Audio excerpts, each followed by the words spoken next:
Gemini Risings May 2022. Looks like mental health is the focus as your career also takes off. If you're excited to hear more about what is coming up this May for your rising sign, do make sure that you like, subscribe, and hit that notification bell so that you are always up to date with what the stars have in store for you. Hi, I'm Maren. If you're new, nice to meet you. I am an astrologer. I also do crypto and other weird shit, and I make videos. So do make sure that you watch this monthly forecast, and also some of the transits that I'm mentioning have their own whole dedicated videos that you can get more info on. I will be using the tropical zodiac within Western astrology, and I also tend towards Greek Hellenistic astrology for most of the techniques that I use. So we start out the first with Venus conjoining Jupiter in your Pisces 10th house. Venus and Jupiter are the two life-giving, exciting, cute planets that show that cute shit is coming in that area of life. And having them in their home sign of Pisces even further strengthens them. And for you, this is happening in your 10th house of career. A wonderful note to start the month off of, with probably a promotion or a raise, something of that nature coming in your career world. Then on the second, Venus enters your Aries 11th house. The 11th house is networking, friends,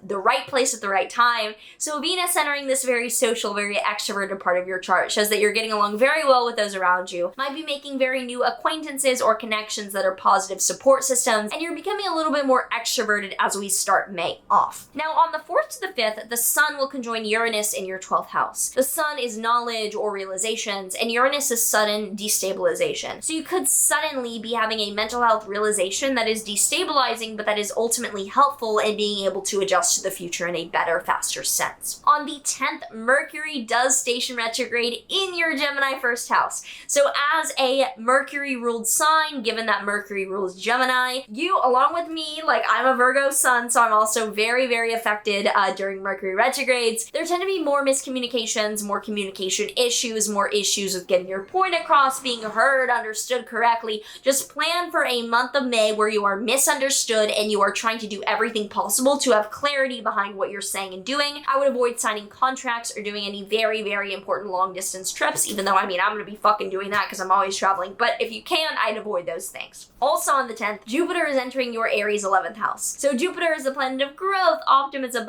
abundance, all these happy things, and it is also entering your 11th house of networking, growth, and connecting with others on an acquaintance support system level. So I think that this summer from May until October, which is when Jupiter's there, and I have a full video on it if you want to learn more about what it means for the world, this summer is going to be a very extroverted networking time for you, building up a large support system that likely does have to do with your career. On the 15th, there is a lunar eclipse in Scorpio, a catalyst event that is an ending and a breakthrough of cutting cords in your 6th house of coworkers, people you work with, or health issues or routine in addressing and maintaining your health that will last over the next 6 months. So for the rest of the year, you're going to be playing out this ending.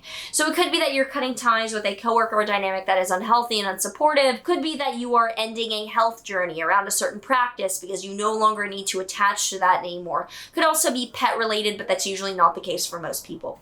On the 15th to 16th as well, the Sun in your 12th house of mental health and behind the scenes action will be squaring Saturn in your 9th house of foreign travel or higher education. So some travel demands or demands from an authority figure or an education commitment could lead to some mental health instability or just trouble middle of the month. From the 17th to the 18th, Mars will conjoin Neptune in your 10th house. Mars-Neptune is the spiritual warrior. It is action and aggression with a higher purpose. So you are grinding in your career, maybe due to being promoted and put on a pedestal, maybe due to where you see those goals heading and when you can accomplish. So it's very goal-driven hard work that is happening this May as well. On the 24th, Mars enters your Aries 11th house. So Mars entering your 11th house could be some conflict or just trouble, like good problems that come from the progress that you're having socializing and building up these networking and connections. Could show that you are very dedicated to networking and you're like, I need to expand my circle even more. Then on the 26th to the 27th, Venus in your 11th house is squaring Pluto in your 8th house. So some good things or some attempt at building relationships could come with some financial manipulation, or you're like, wait, like it's kind of, this is taking a lot of money out of me. I need to make sure that I am financially set up to invest invest the money in these people and these situations right now. On the 28th, Venus then enters your Taurus 12th house. Venus is cute shit. 12th house is mental health.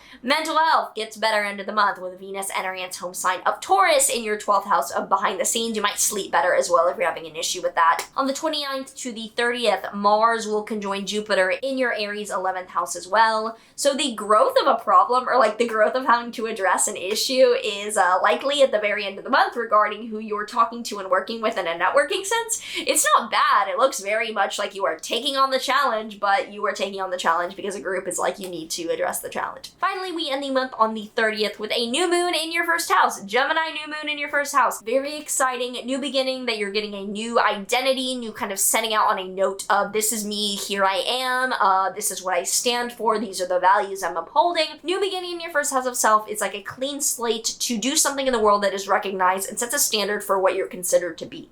So if this may already make some sense and you have some predictions or things that you want to share about your own astrology and how this will be coming up for you, do let me know in a comment down below. Would love to hear what you have to share for the upcoming astrology. The Oracle deck card that we have for Gemini Risings this May is Fluidity, Outer Core, number 12. Be fluid in your thinking. Holding on to old ideas in a rigid way is not beneficial for you. A nimble mind is a healthy mind. It is never too late to admit you were wrong or to change according to new information. I like this. With so much happening as we end the month and then heading into June with your first house of self, could be time to be like, what do I need to upgrade about me a little bit? What's the identity I need to refresh?